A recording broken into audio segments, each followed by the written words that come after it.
You may be eating vegetables every day, but the way they are cooked can actually change how much nutrition your body absorbs. So, today, let's explore which vegetables are better eaten raw, which become more beneficial when cooked, and how simple cooking methods can make a real difference to our health. So, when it comes to vegetables, it's not only about what we eat, it's also about how we prepare it. Hello everyone, welcome to Diet and Disease Prevention series. I'm Dr. Priya Ravi, PhD. In this video, we'll explore three things in a very practical way. How many vegetables, fruits, and legumes we should really eat each day according to American Cancer Society guidelines for cancer prevention, and the right ways to cook them so their protective nutrients are preserved, and most importantly, simple ways to include these foods in everyday meals without making your cooking complicated. Stay till the end, where I will share 26 foods identified by the American Institute for Cancer Research that may help protect against cancer and other chronic diseases. So, stay with me because small changes in what we eat and how we cook it can make a powerful difference to long term health. Globally, about 4 to 5% of cancers are linked to poor diet. 4 to 5% may not sound like much, but applied to millions of people, it becomes a very large number of preventable cases. Interestingly, most of us genuinely feel we are doing okay. We say things like we eat sabzi every day. Yet, research comparing typical diets to recommendations from the American Cancer Society and World Cancer Research Fund shows most people don't even reach half the recommended vegetable intake.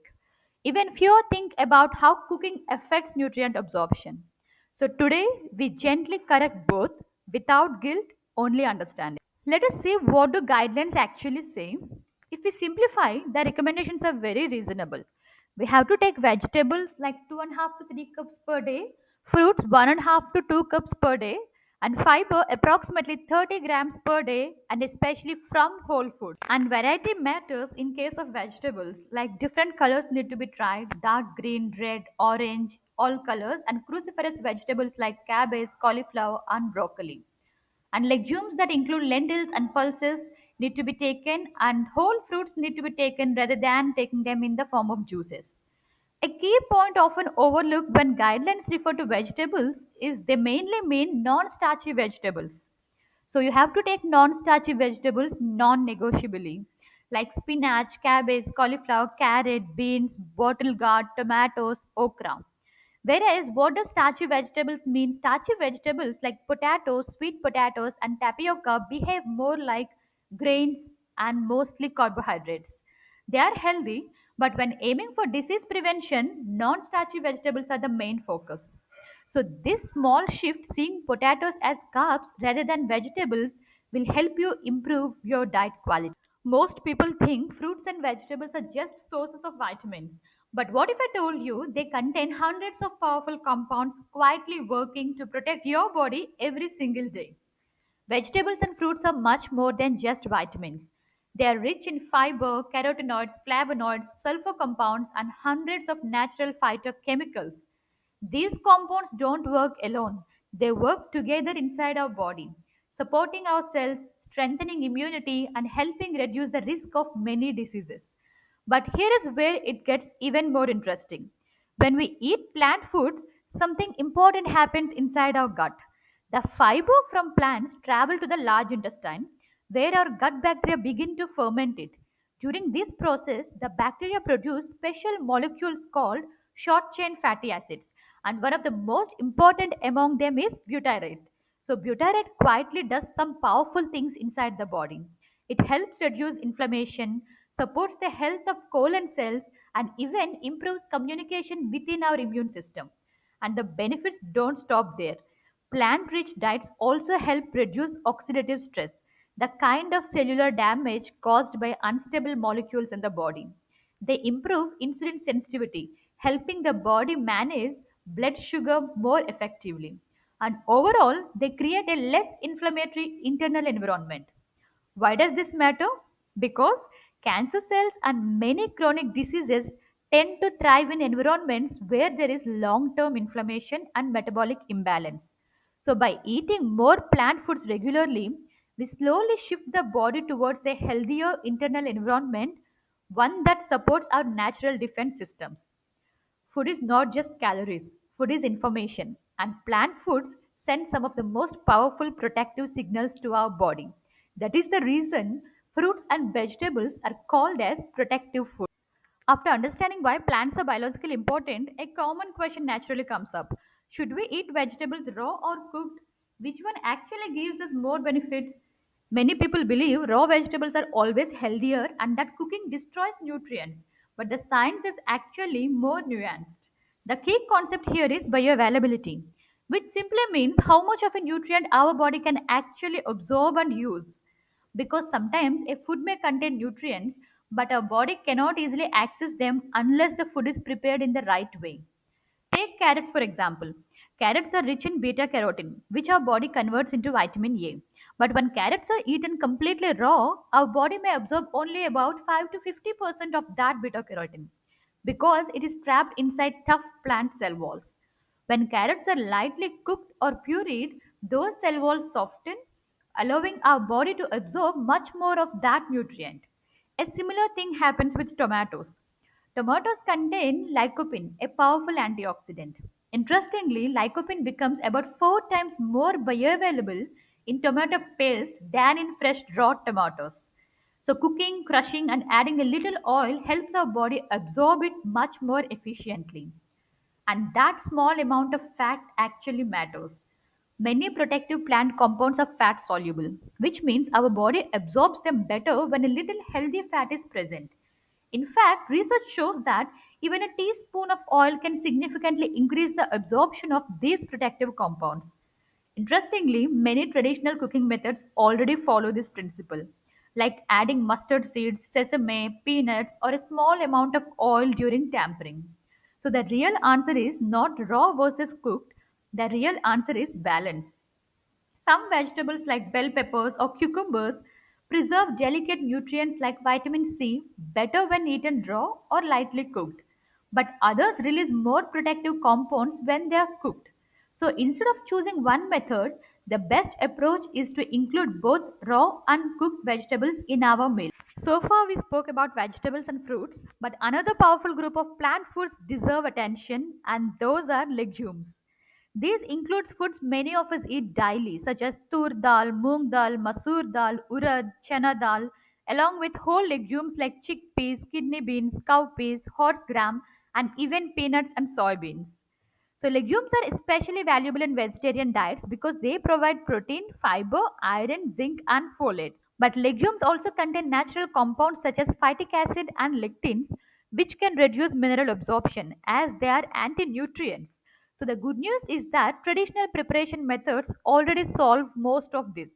So, soaking legumes 6 to 8 hours or overnight and discarding the soaking water and cooking them well, especially through pressure cooking, significantly reduces these compounds. Sprouting can further improve digestibility and increase certain vitamins like vitamin C. So, the key idea is simple: well prepared beans are both nutritious and gut friendly. Nutrition also depends on how we store food. So, after harvest, some nutrients, especially vitamin C, gradually decline during long storage. That is why fresh seasonal vegetables are often provide better nutrition. In warm and humid climates, grains and legumes can sometimes develop molds that produce aflatoxins, harmful toxins linked to cancer. So, simple habits help reduce these risks. Keep grains dry, avoid moldy foods, and rotate stored stocks regularly. Because diet is not only about what we eat but also what we avoid. Small cooking habits can make a big difference. For example, leafy greens like spinach or fenugreek contains minerals but also natural compounds like anti-nutrients called oxalates. Light blanching or steaming can reduce them and improve digestibility.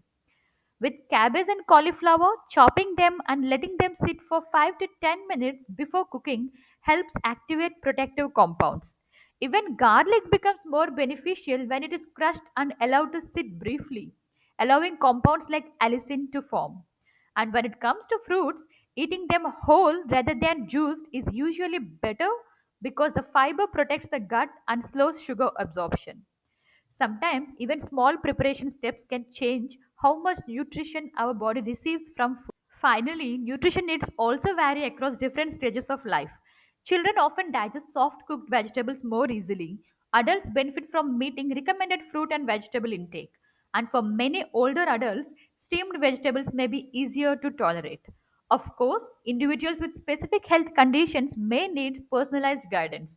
But for most people, these simple dietary habits reflect evidence based patterns associated with long term health and cancer prevention. After understanding the science behind plant foods, the next question becomes very practical. What does this actually look like in a normal day, or else how to incorporate them into our daily life? It does not have to be complicated. A simple daily routine might look something like this. Breakfast could be something like vegetable upma or a moong dal chilla with greens. By mid morning, a whole fruit with a few soaked nuts can provide fiber and healthy fats. At lunch, try to make half the plate vegetables along with dal and a portion of rice or millet. In the evening, a small snack like roasted chickpeas or sprouts works well. And dinner can be something simple, a vegetable curry, whole grain roti, and a light legume soup. Across the day, one small habit can make a big difference. Look for colors on your plate. Different colors in plant foods usually mean different phytochemicals, and each of these compounds supports the body in different ways. So, sometimes a helpful question to ask is simply, does my plate show multiple colors today? Before we finish, let me come back to something I mentioned at the beginning of this video.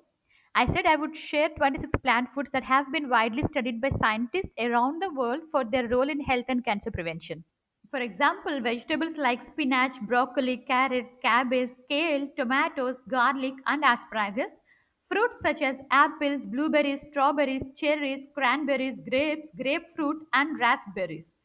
Legumes including chickpeas, lentils, kidney beans, peas, and soy foods. Whole grains and nuts like oats, quinoa, barley, walnuts, and flax seeds. And even beverages like tea and coffee, which contain plant compounds that researchers continue to study. Of course, without milk. These foods help support gut health, reduce inflammation, and provide a wide range of protective phytochemicals.